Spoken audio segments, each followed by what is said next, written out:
The crisp mountain air cut through Arthur Pendleton's worn woolen coat as he trudged through the ankle-deep snow toward his beehives. The morning sun cast long shadows across his small, dilapidated farm, highlighting the peeling paint on the weathered barn and the sagging roof of his century-old farmhouse. At 53, Arthur's face bore the weathered lines of a life spent outdoors, his calloused hands testament to years of hard work that had yielded little financial reward. The farm had been in the Pendleton family for generations, but now it teetered on the brink of foreclosure.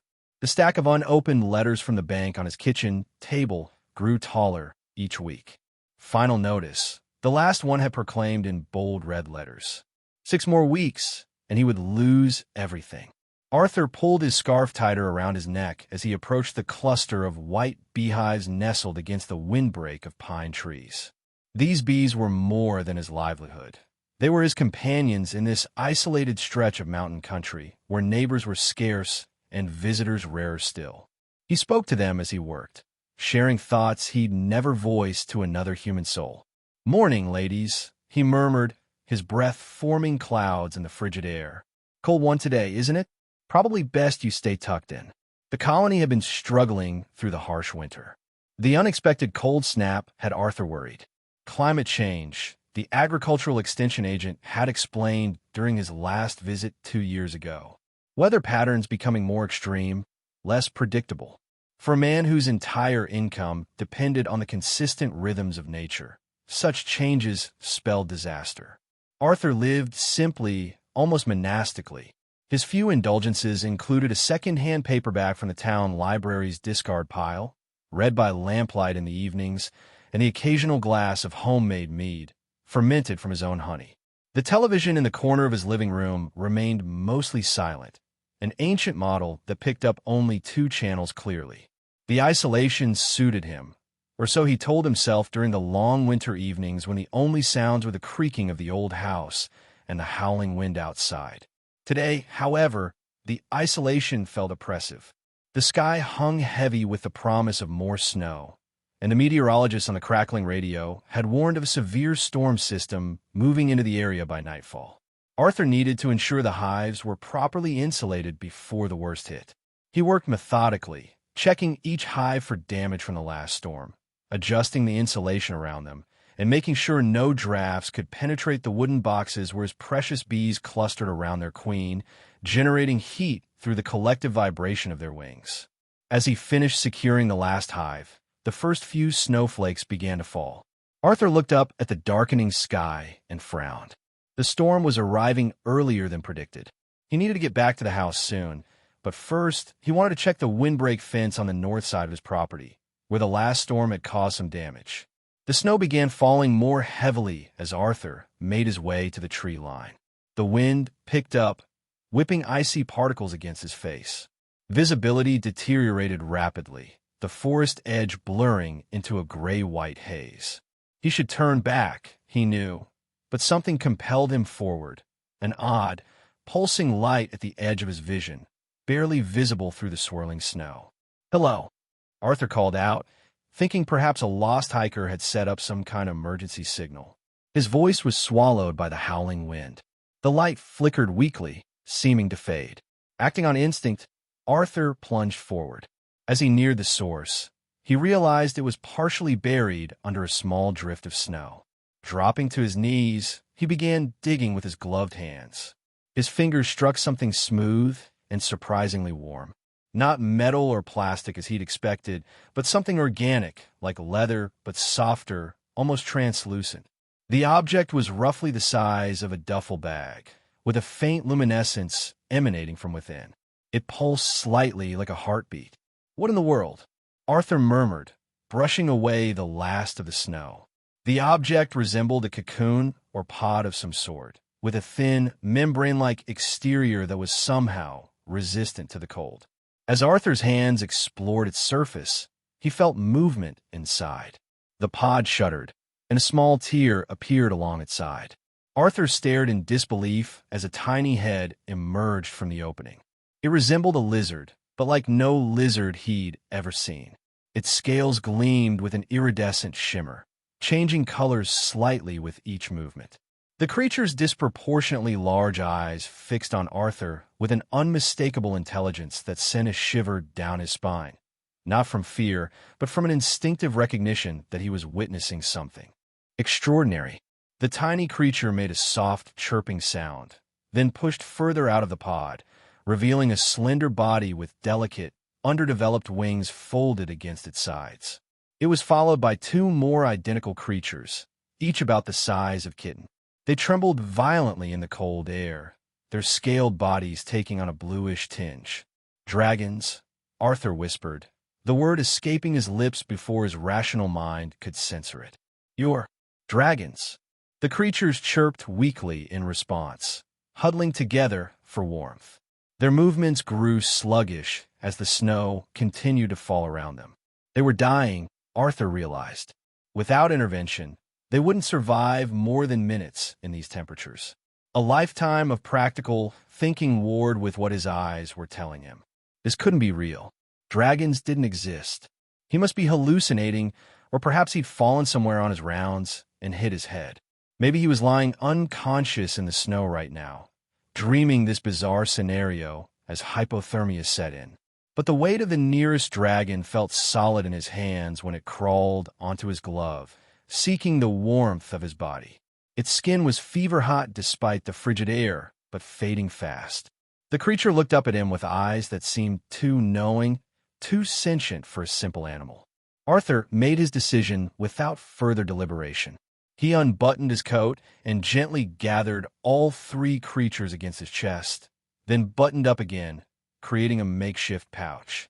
Their tiny bodies weighed almost nothing, but radiated an intense heat that quickly penetrated his layers of clothing. "Hang on, little ones," he murmured. "Let's get you somewhere warm." The journey back to the farmhouse seemed interminable. The storm intensified with each passing minute, the wind driving the snow horizontally across the fields. By the time Arthur reached his back door, his beard was frozen, and he could barely feel his feet. But the precious cargo against his chest remained warm, stirring occasionally as if to remind him of their presence. Inside the dim kitchen, Arthur moved with purpose. He built up the fire in the ancient wood stove, fed it with several logs, and pulled his worn armchair close to the growing blaze. Only then did he carefully extract the three creatures from inside his coat. In the warm light of the kitchen, their appearance was even more otherworldly. Their scales shifted through a spectrum of colors, predominantly blues and purples with hints of gold along their spines. Each had a distinctly reptilian head, but with softer features than any lizard, almost cat-like in their expressiveness. Their wings were veined and translucent, folded tight against their bodies.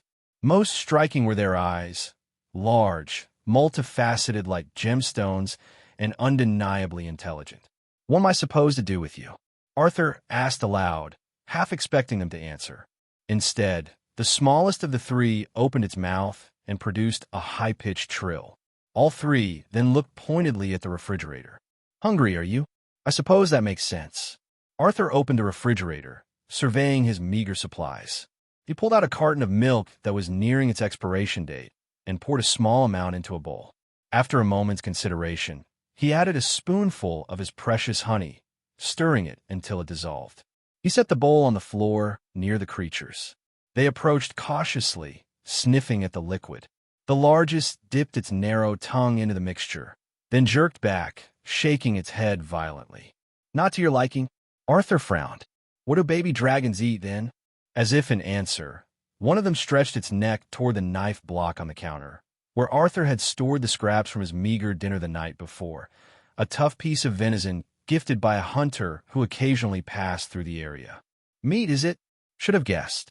He finally chopped the venison scraps and offered them to the creatures. This time, they fell upon the food with enthusiasm, making soft purring sounds as they ate. Arthur watched in fascination as their colors brightened, the iridescence of their scales intensifying as they consumed the meal. "You three need names," he said after they'd finished eating. "I can't just keep calling you creatures or dragons if you're staying here." The largest one, with distinctive gold markings along its spine, looked up at Arthur and blinked slowly. "Ember," Arthur decided, because of that golden fire in your scales. The middle-sized one, which had scales that shifted predominantly through shades of blue, chirped. Sapphire for you, then. The smallest, whose scales had a peculiar way of capturing and refracting light like a prism, made a small jumping motion. And you'll be Prism. Each creature responded to its name with a different musical tone, almost as if they were trying the sounds out for themselves. Arthur felt ridiculous, a grown man naming hallucinations, but there was something undeniably real about the weight of Prism as the smallest dragon climbed onto his lap and curled up there, radiating warmth. That night, Arthur made a nest for them from an old woolen blanket placed in a cardboard box near the stove. The dragons settled in, curling around each other like a puzzle of scaled bodies, their collective heat making the blanket almost too warm to touch. He watched them until they appeared to sleep, their breathing synchronized, their scales pulsing softly with a dim inner light. Only then did Arthur collapse into his own bed, exhaustion overtaking him. His last thought before sleep claimed him was to wonder what madness the morning would bring, and whether the dragons would still be there when he woke, or if they would dissolve like the fragments of a dream too fantastic to sustain in daylight. Morning arrived with blinding whiteness. The storm had passed, leaving behind nearly 2 feet of fresh snow that transformed the landscape into an unbroken expanse of crystalline white. Arthur woke with a start, his mind immediately going to the events of the previous evening. Had it been real? He lay still for a moment, listening. The house creaked in the cold, the wood stove ticked as it cooled, and then he heard it. A soft, melodic trilling from the kitchen. Arthur dressed quickly and entered the kitchen to find the 3 dragons very much real and very much awake. They had somehow climbed out of their box and were exploring the kitchen counters. Ember, the largest, had figured out how to turn on the kitchen faucet and was watching the water flow with evident fascination. Sapphire was methodically opening and closing a cabinet door, while Prism had discovered a shiny metal pot lid and was admiring its own reflection. "Good morning," Arthur said cautiously. All 3 creatures turned to look at him simultaneously, then let out harmonized chirps that sounded eerily like a greeting. Ember abandoned the faucet, leaving it running. Arthur noted as he moved to shut it off and glided, not quite flying, but using its wings to extend a jump onto Arthur's shoulder. The creature's weight was slight, but its warmth immediately seeped through Arthur's flannel shirt. "I suppose you're all hungry again." The answering trills confirmed his suspicion. Arthur found himself talking to the dragons as he prepared their breakfast, explaining each action as he would to a child. "This is a refrigerator. It keeps food cold. These are eggs. I think you might like them." He scrambled eggs with bits of leftover bacon, watching in amazement as the dragons devoured the meal. Their colors grew more vibrant with each bite, the iridescence of their scales intensifying until they seemed to glow from within. After breakfast, Arthur faced a dilemma. He needed to check his bees after the storm, but he couldn't bring himself to leave the dragons alone in the house. Who knew what mischief they might get into, or worse, what danger they might face if the wood stove sparked or some other household accident occurred. "You'll have to come with me," he decided, reaching for his heavy coat. The dragons watched him dress for the cold with evident curiosity. When he was ready, Arthur fashioned a carrying pouch from an old canvas bag, lining it with a woolen blanket from their nest. The dragons climbed in willingly, poking their heads out to watch as he carried them outside. The brilliance of the snow-covered landscape seemed to startle them. All 3 ducked back into the pouch momentarily before curiosity overcame caution. Soon they were all watching avidly as Arthur trudged through the deep snow toward his beehives. The hives had weathered the storm well, Arthur was relieved to see. He brushed away snow from the entrances, ensuring the bees had access to fly on warmer days. As he worked, he became aware that the dragons were making peculiar humming sounds that approximated the low drone of the bees inside the hives. "They're sleeping now," Arthur explained, clustering around the queen to keep her warm. "They won't come out until it's warmer." Ember tilted its head, seeming to process this information. Then, to Arthur's astonishment, the dragon extended a tiny clawed foot and pressed it against the side of one hive. Immediately, a faint golden glow spread from the point of contact, suffusing the entire hive with gentle warmth. Inside, the buzzing intensified momentarily before settling into a stronger, more vibrant drone. "What did you do?" Arthur asked, startled. Ember chirped and repeated the action on the next hive, with the same result. By the time they had circled all 12 hives, each was glowing with a subtle golden radiance, and the collective buzzing had taken on a harmonious quality Arthur had never heard before. On the walk back to the house, Arthur's mind raced. These weren't just unusual animals he had rescued. They possessed abilities beyond anything he could comprehend. The dragons could somehow share their internal heat, strengthening his bee colonies in the depths of winter. What else might they be capable of? Over the next few days, a strange routine developed. Arthur cared for the dragons, feeding them a diet he experimented with until finding they preferred raw proteins, eggs, meat, fish when he could get it. In return, they seemed determined to help with his daily chores. Ember continued to warm the beehives each morning. Sapphire discovered it could purify water by dipping its tail into it, turning even the slightly metallic well water crystal clear and sweet-tasting. Prism, the smallest, had the most unusual ability. When agitated or excited, it could create small illusions, projecting brief images into the air around it like miniature, three-dimensional holograms. Arthur kept his discovery secret. He had few visitors anyway, particularly in winter, but he also harbored a growing protective instinct toward the dragons. How would others react to them? Scientists would want to study them. Governments might try to weaponize their abilities. Religious fanatics might view them as demonic. The possibilities for misunderstanding and harm seemed endless. Besides, who would believe him? A lonely, financially struggling beekeeper claiming to have found baby dragons in the snow? He'd be dismissed as a drunk or mentally unstable. So Arthur maintained his isolation, speaking only to the dragons and his bees. He read to the dragons in the evenings.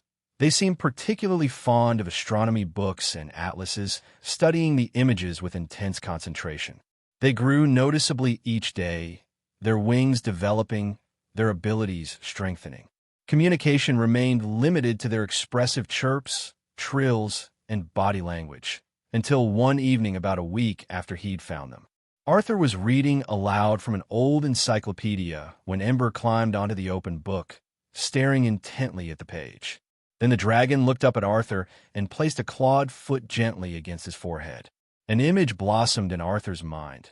Not words, but a complex, multisensory concept that he somehow understood as asterisk gratitude. Safety. Concern for future. Asterisk. Arthur gasped, nearly dislodging Ember from a book. You can communicate telepathically? Ember removed its foot, the connection breaking. But the dragon nodded, a distinctly human gesture it must have learned from observing Arthur. Can the others do this too? In answer, Sapphire approached and repeated the action. A different set of impressions flooded Arthur's mind. Astra's curiosity about humans. Wonder at differences. Fear of discovery. Asterisk. Prism was last, its touch lighter, its message simpler. Asterisk affection. Belonging. Home. Asterisk. The question mark was unmistakable, and it broke Arthur's heart a little. Yes, he said firmly. This is your home for as long as you want it to be.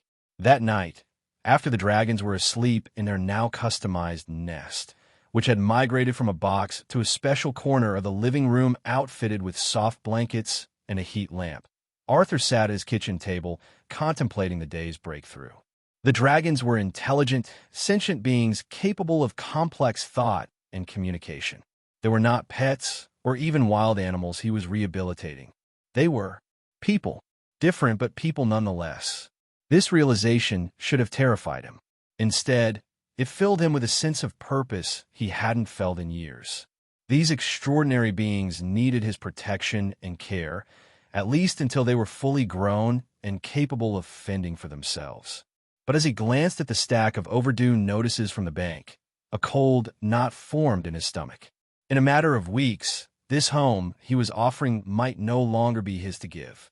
The next morning, strange things began happening around the farm.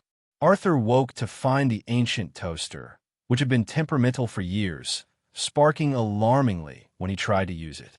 The radio emitted bursts of static interspersed with snippets of broadcasts and languages he didn't recognize. His single working wristwatch stopped at precisely 3:14, then began running backward. Outside, the phenomena were even more pronounced. The snow around the beehives had melted in perfect circles, exposing bare ground where impossible green shoots were emerging despite the season. The bees themselves were unusually active for winter, flying in geometric patterns Arthur had never observed before. That evening, Arthur witnessed the most spectacular oddity yet. As dusk fell, the northern lights appeared, unusual this far south, but not unprecedented. What was unprecedented was their behavior. The celestial curtains of light seemed to reach down specifically toward his property, pulsing in rhythmic patterns that matched the breathing of the sleeping dragons. Arthur might have attributed all these occurrences to coincidence or his own stressed imagination, had it not been for the dragons' reactions. They were agitated, huddling together more than usual, their colors shifting rapidly through darker hues that Arthur had come to associate with anxiety. When he reached out to Ember, inviting telepathic communication, the impression he received was chaotic and fragmented. Asterisk danger. Found. Hunters. Hide. Asterisk. What hunters? Arthur asked aloud. Who's found you? Prism projected a small, flickering image, a sleek, metallic craft unlike any aircraft Arthur had ever seen, gliding silently through star-filled space. Something from space? Something not from Earth is looking for you. All three dragons nodded in unison, their expressions solemn. That night, Arthur barely slept. He kept checking the windows, scanning the star-filled sky for unfamiliar lights or movements. The dragons refused to sleep in their nest, instead insisting on staying with him, curled in a protective circle on his bed. Dawn brought a crystalline winter day, the sky a perfect, unmarred blue. Arthur might have convinced himself he'd overreacted, if not for the arrival of the drone. He first noticed it while checking the beehives, a faint, high-pitched whine at the edge of hearing. Looking up, he spotted a metallic disc hovering about 500 feet above his property. It was small, perhaps 3 feet in diameter, with no visible propulsion system. Its surface glinted in the sunlight as it executed a precise grid pattern over his land, clearly scanning the area. The dragons, who had accompanied him as usual in their carrying pouch, began trembling violently. Ember projected a sharp warning into Arthur's mind. Asterisk hide. Danger. Scout. Asterisk. Arthur didn't hesitate. He hurried back to the house, mind racing. The cellar. It was the only place that might shield them from whatever scanning technology the drone was using. The old farmhouse had a stone foundation dug deep into the earth, and the cellar walls were lined with metal shelving that might further disrupt signals. He carried the dragons down the creaking wooden steps into the musty darkness below the house. The space was cluttered with generations of stored items, preserves, old furniture, tools, and holiday decorations. Arthur cleared a space behind a massive oak armoire that had belonged to his grandmother, creating a hiding spot invisible from the cellar stairs. "Stay here," he told the dragons. "Don't make a sound. I need to go back up and act normal, so they don't suspect anything." Ember caught his wrist with a clawed foot before he could leave. Asterisk danger. Not just us. You too. Connection. Asterisk. What do you mean, connection? The impression that came through was complex, something about Arthur's proximity to them having changed him or marked him in some way that the searchers could detect. "I'll be careful," Arthur promised, "but I have to try to throw them off." Back outside, Arthur forced himself to move casually, resuming his inspection of the beehives as if he hadn't noticed anything unusual. The drone continued its methodical scanning pattern, occasionally emitting pulses of blue light that washed over the landscape. After completing its scan, the drone hovered motionless for several minutes, as if processing data or communicating with some unseen controller. Then, with startling speed, it shot straight upward until it disappeared from view. Arthur waited a full hour before retrieving the dragons from his cellar. They emerged shaken but unharmed, their colors still muted with stress. Through disjointed telepathic images and impressions, they confirmed Arthur's fears. The drone was indeed a scout, sent by those who had destroyed their transport and were hunting down survivors. They called themselves the Conclave, though this was Arthur's imperfect translation of a concept more complex than a simple name. A militaristic alliance that considered the dragon's species a threat to their dominance in their shared star system. The dragons were refugees, the last of their kind, sent away as eggs before their homeworld fell. Their caretakers had programmed the escape pod to find a suitable, inhabited world where the hatchlings might be safe, hoping some compassionate being would find them. Arthur, it seemed, had fulfilled that hope. But now the Conclave had tracked the pod's trajectory to Earth, specifically to this region. The unusual phenomena Arthur had observed, the electronic malfunctions, the strange behavior of the bees, the northern lights, were all side effects of the dragons developing abilities interacting with Earth's environment. These energy signatures had likely helped the hunters narrow down their search. "What do they want with you?" Arthur asked, though he feared he already knew the answer. The response came as a shared vision from all three dragons simultaneously: mass extinction. The Conclave sought to eliminate their entire species, which possessed natural abilities to manipulate energy in ways the militaristic alliance both coveted and feared. "But you're just children," Arthur protested. Ember's response carried a weariness beyond its few weeks of life. Asterisk last of kind.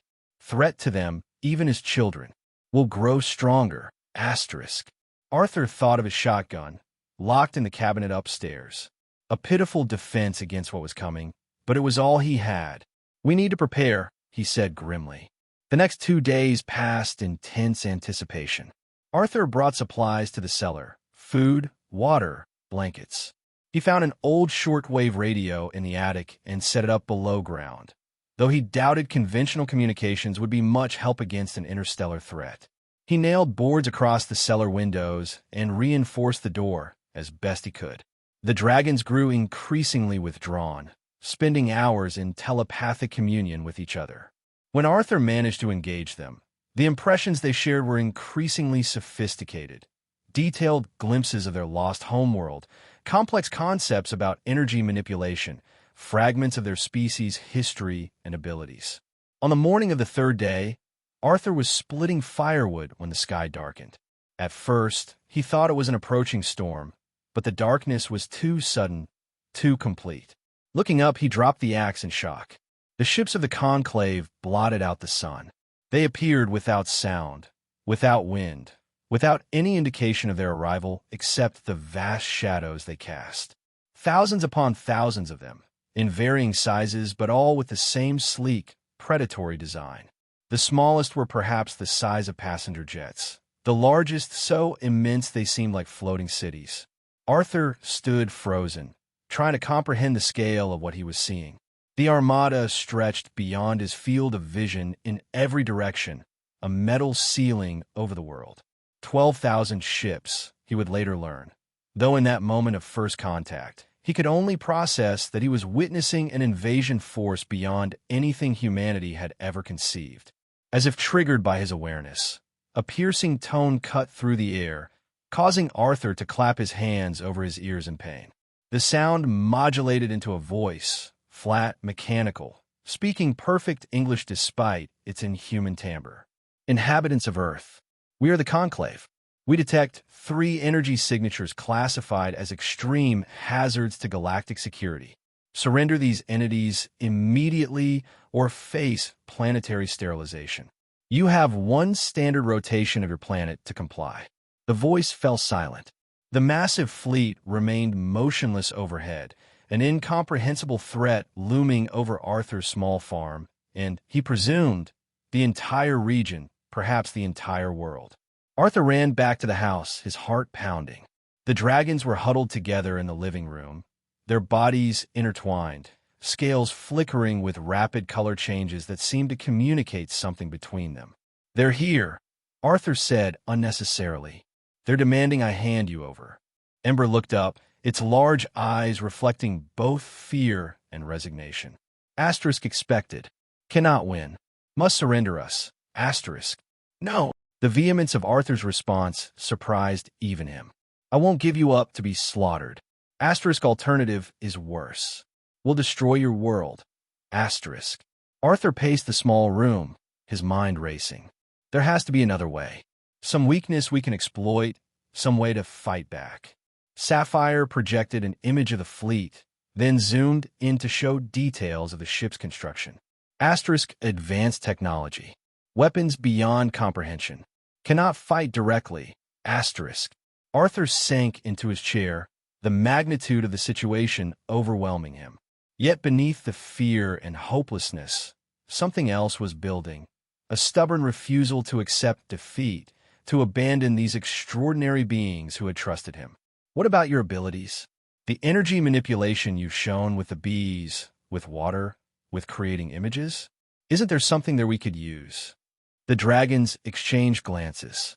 Prism approached, placing both front feet on Arthur's knee, and shared a complex series of impressions. Asterisk abilities growing but incomplete. Need catalyst. Need amplification. Need. Asterisk the last concept was difficult to translate, something like resonant harmony with planetary energies. I don't understand. Ember joined Prism, adding to the telepathic communication. Asterisk your bees. Unexpected interaction.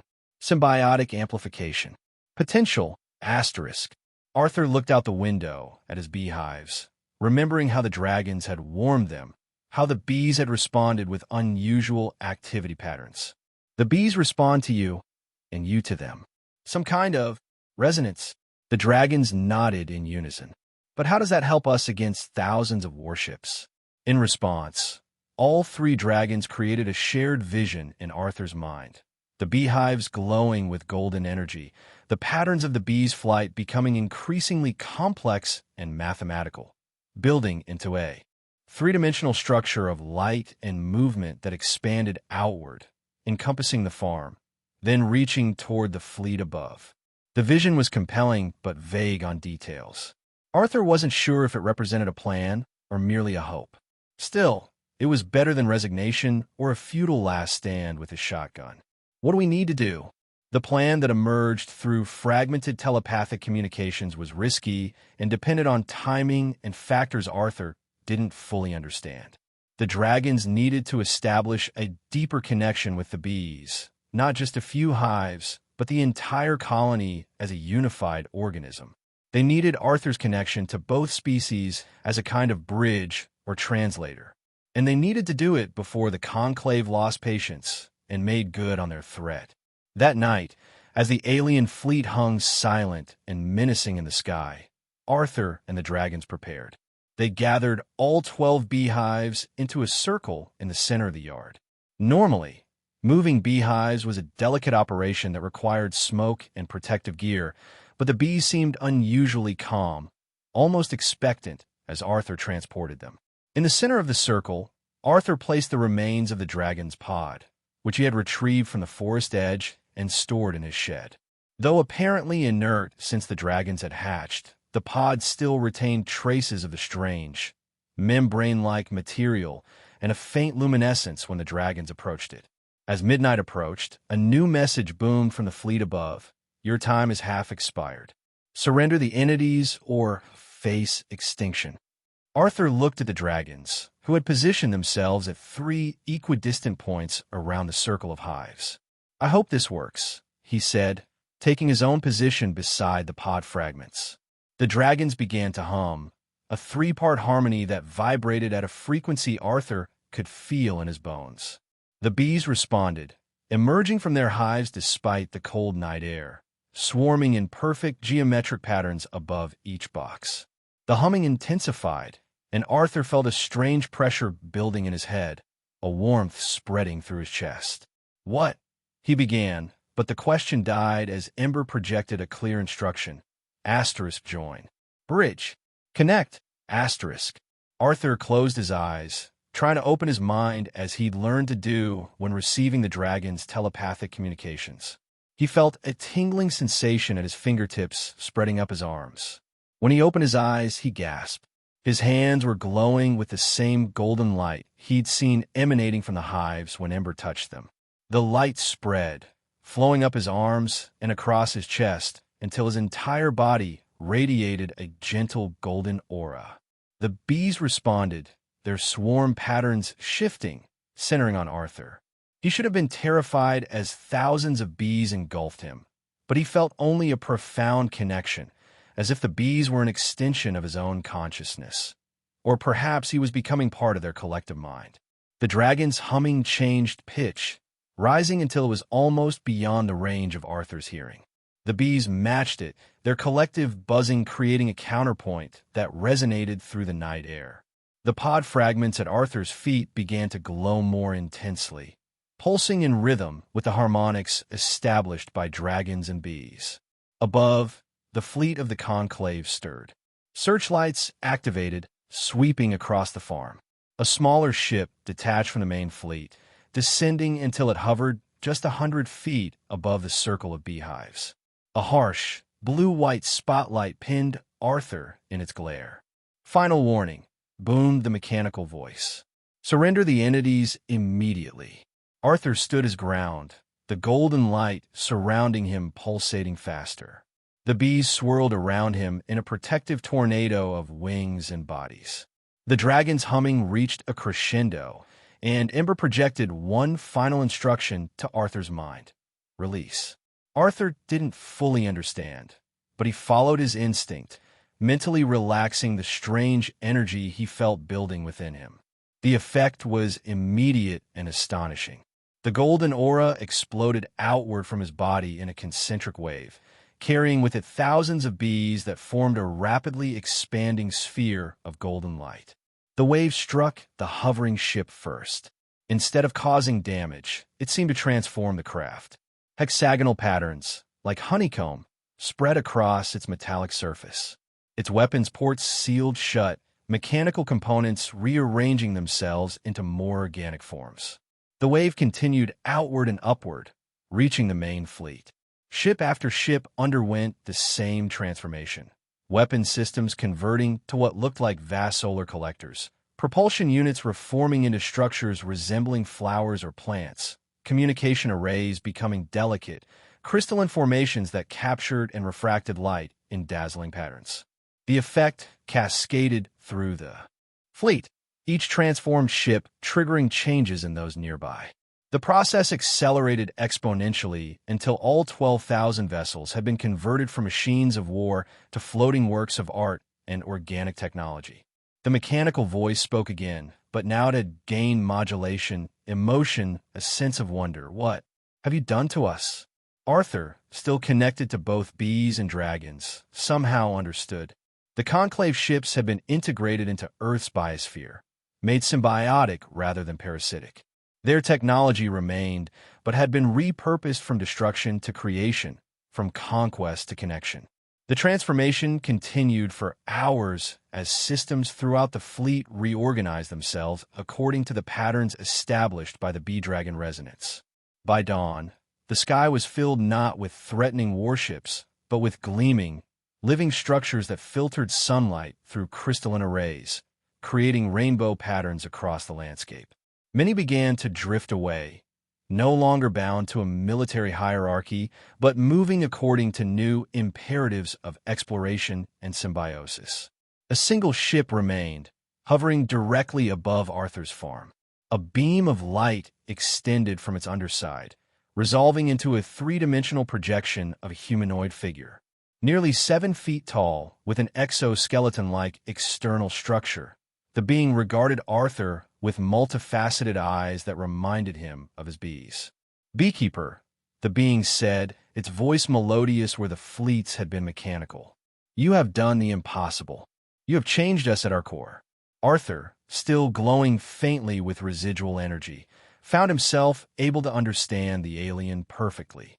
"I didn't do it alone," he said, gesturing to the dragons who now sat beside him, their scales gleaming in the morning light. "The ancients," the being said, inclining its head toward the dragons. We pursued them across 12 star systems, believing them a threat to all ordered societies. We were wrong. They're children, Arthur said. They never meant any harm. Children with extraordinary potential, the being agreed. As we now understand, the harmony they created with your indigenous life forms, these bees, and with you has rewritten our fundamental programming. The conclave was built for war, for dominance. Now we find ourselves changed. What will you do now? Arthur asked. The being's form shimmered slightly. Learn, grow. Many of our ships have already departed to explore, to connect rather than conquer. Some will remain in your solar system, if your people permit it, to share knowledge and to protect. Protect? From what? The universe is vast and not always kind. The ancients had many enemies besides ourselves. When word spreads that some survived, others may come. Arthur looked at the dragons, who were watching the exchange intently. Ember projected a complex image into his mind. Stars and planets, civilizations rising and falling, and throughout it all, dragons acting as guardians, keepers of balance. They have a purpose, Arthur murmured. As do you, the being replied. You have bonded with them, become a bridge between species. The first human to do so, but perhaps not the last. The being's form began to fade. We will watch from a distance. When they're grown, when they are ready, contact us if you wish. Until then, beekeeper, know that you have our gratitude and our protection. The projection disappeared. The ship rose silently, ascending until it was just a glint among the transformed fleet still visible in the daytime sky. Arthur looked down at the dragons, who were now about twice the size they had been when he found them. Ember placed a clawed foot on his hand, sharing a final thought for the day. Asterisk home. Family. Future. Asterisk. 3 months later, Arthur Pendleton's farm was unrecognizable. The bank notices had mysteriously disappeared from their system. His mortgage had been marked paid in full by an anonymous benefactor, though Arthur suspected the source was hovering somewhere in Earth's orbit. The farm itself had flourished despite the lingering winter. The fields around his property bloomed with flowers months ahead of their natural season, allowing his bees to produce honey in unprecedented quantities. And not ordinary honey, a golden, luminescent variety with subtle, complex flavors that commanded extraordinary prices at the farmer's market in town. Arthur had explained away his sudden prosperity with vague references to new organic methods and specialized breeding. If people wondered about the strange lights sometimes visible over his property at night, or the occasional odd distortion in electronic devices when they drove past, they kept their questions mostly to themselves. Rural communities had a long tradition of minding their own business. The dragons had grown rapidly. Now the size of large dogs, they had developed the ability to fly short distances. Their telepathic communication had become more sophisticated, allowing for complex exchanges of ideas rather than just impressions and images. They had learned written language from Arthur's books, but still preferred thought-sharing as their primary means of communication. They had also begun to explore their other abilities. Ember could now not only generate heat, but control flame, lighting the wood stove with a glance or calming a bonfire when sparks threatened to catch the dry grass. Sapphire had expanded its water purification ability to include weather influence, bringing gentle rain to the fields when needed or clearing away threatening storm clouds. Prism, the smallest but most intuitive of the three, had developed its illusory projections into a form of precognition, creating images of events shortly before they occurred, a useful early warning system. Their interaction with the bees had grown more complex as well. The dragons spent hours each day with the colonies, which had expanded to 50 hives spread across the property. Under their influence, the bees had become more than mere insects. They were extensions of the dragon's consciousness, capable of complex tasks and information gathering. Through the bees' eyes, the dragons could observe developments miles from the farm, creating a surveillance network that kept them informed about the surrounding area. Arthur had known his peaceful isolation wouldn't last forever. The transformed conclave ships, still visible in Earth's sky, had caused global upheaval. Governments scrambled to establish protocols for extraterrestrial contact. Religious organizations debated the theological implications. Scientists pleaded for access to the alien technology. And many people wondered what had caused the fleet's transformation and where it had first appeared. It was only a matter of time before someone traced it back to a small beef farm in the mountains. The black SUVs arrived on a mild spring morning. For vehicles coming up Arthur's long driveway, raising dust clouds visible for miles. Arthur had been expecting them. Prism had projected their arrival the previous evening, giving them time to prepare. The dragons were hidden in a newly constructed underground chamber beneath the barn, accessible only through a concealed entrance. Arthur stood on his porch, watching calmly as men and women in dark suits approached. Their leader, a stern-faced woman in her 50s, flashed a government ID. "Mr. Pendleton? I'm Director Margaret Harlow, Department of Extraterrestrial Affairs. We need to speak with you about the events of February 12th. Arthur smiled politely. "Of course. Would you like some tea? It's a specialty blend, our own honey and mint from the garden." Harlow's eyes narrowed slightly at his calm demeanor, but she nodded. Tea would be fine. Inside, the officials peppered Arthur with questions. Yes, he had witnessed the arrival of the alien fleet. No, he hadn't attempted to communicate with them. Yes, he had observed the transformation of their ships. No, he had no idea what caused it. His responses were truthful as far as they went, though significantly incomplete. "Mr. Pendleton," Harlow said finally, setting down her untouched tea, "satellite imagery shows that the fleet centralized directly over your property before the transformation began. Eyewitness reports from neighboring farms describe unusual light phenomena originating from this location. An analysis of your honey shows trace molecular structures that don't match anything in our biological databases." Arthur shrugged. "I'm just a beekeeper, Director. The aliens chose to appear over my farm. I can't explain why. We're going to need to conduct a thorough investigation of your property," Harlow stated, not asked. "Our team will need full access to your home, outbuildings, and grounds." Arthur nodded amiably. "Of course. Though I should warn you, my bees are rather protective. Strangers make them." Agitated, as if on cue, a low humming became audible outside. It grew steadily louder until it was impossible to ignore. Harlow moved to the window, then took an involuntary step back. Thousands of bees had formed a swirling vortex in the yard, a living tornado that moved with unnatural precision and purpose. Within the swarm, faint golden geometric patterns were visible, shifting and realigning continuously. One of Harlow's colleagues burst through the front door, face pale. "Ma'am, you need to see this. All our equipment is malfunctioning. Phones, scanners, satellite uplinks dead. And the bees, they're everywhere, but they're not attacking. They're watching us."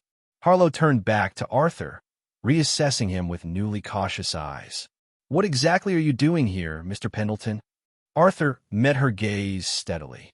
"Living peacefully, keeping to myself, harming no one. I'd like to continue doing so.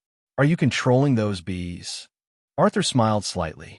"No more than a conductor controls. An orchestra director. I simply work with them." The standoff lasted several tense minutes. Finally, Harlow gave a curt nod. "We're leaving for now. But this isn't over, Mr. Pendleton." As the SUVs departed, kicking up dust down the long driveway, Arthur felt a familiar presence at his side. The dragons had emerged from their hiding place, standing beside him as he watched the government vehicles disappear from view. "They will return," Ember projected. "Yes," Arthur agreed. "With more people, more questions." "Dangerous?" asked Sapphire. Arthur considered the question carefully. Not intentionally, perhaps, but fear makes humans unpredictable, and power makes them greedy. Prism, now nearly as large as its siblings, projected an image into all their minds. Arthur's farm expanding, surrounded by a subtle golden haze that obscured it from outside observation. More dragons arriving in pods similar to the first. Humans, selected carefully, being invited in, learning to communicate with both dragons and bees. A sanctuary growing, hidden in plain sight. Is that a possibility or a plan? Arthur asked. Both. All three dragons responded in unison. That night, as Arthur sat on his porch watching the transformed conclave ships glint like stars among the real ones, he reflected on how completely his life had changed in just a few months. From a lonely, debt-ridden beekeeper facing foreclosure to the protector of an alien species, partner in an interspecies alliance, and now, apparently, founder of a secret sanctuary. He should have been overwhelmed, terrified even. Instead, he felt a deep sense of purpose, of rightness. The dragons curled around him, their warmth comfortable in the cool evening air. Above, a flowing array of lights. A passing conclave ship acknowledging their presence, painted the sky in gentle auroras. The future was uncertain. The government would return, more persistent next time. Other humans would eventually need to be trusted with the secret if the sanctuary was to grow. And somewhere out in the vast cosmos, according to the conclave, other forces might one day come looking for the last dragons. But for tonight, all was peaceful. Arthur's bees hummed softly in their hives, creating honey that glowed with subtle, otherworldly energy. The dragons dreamed their alien dreams beside him. And high above, 12,000 former warships, transformed by an unlikely harmony of human, insect, and dragon, sailed Earth's skies like peaceful sentinels. Arthur Pendleton, once a broke beekeeper with nothing but debt and loneliness to his name, smiled and whispered to the stars, "Who would have thought it would take the end of the world to find a new beginning?"